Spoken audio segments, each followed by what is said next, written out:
আয়ত্ত করলাম যে যেদিকে তাকাই সব চাটগার লোক,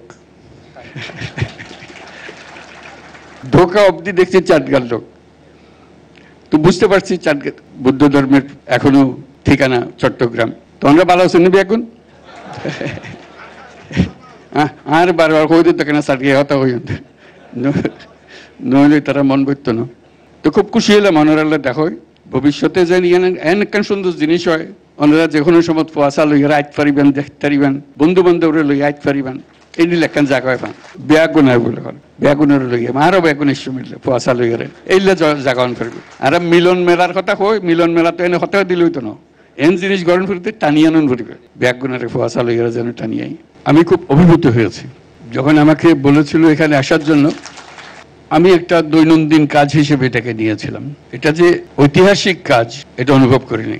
এখানে আসার পরে আমি আমার নতুন বোধ হলো কি একটা মহান দিবসে, যেটা আগামী কাল আমাদের পহেলা বৈশাখ নববর্ষ, তার প্রাক্কালে আজকে এই দিনে এত বড় একটা কাজের শরীক হতে পারবো, সেই জন্য নিজেকে খুব সৌভাগ্যবান মনে করছি।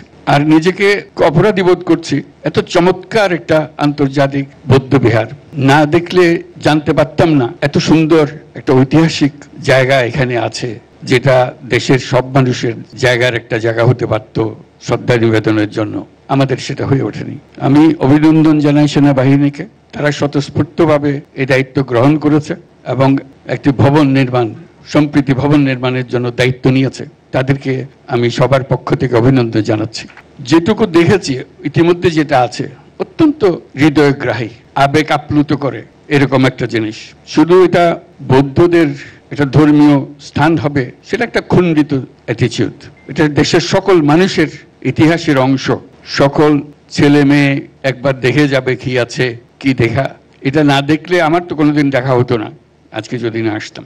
এবং আমার মতো বাংলাদেশে আরো বহু মানুষ আছে যারা জানেও না যে এরকম একটা প্রতিষ্ঠান আছে, একটা ধর্মীয় প্রতিষ্ঠান আছে, এবং অত্যন্ত মনোমুগ্ধকর, হৃদয়ে আকর্ষণ করে।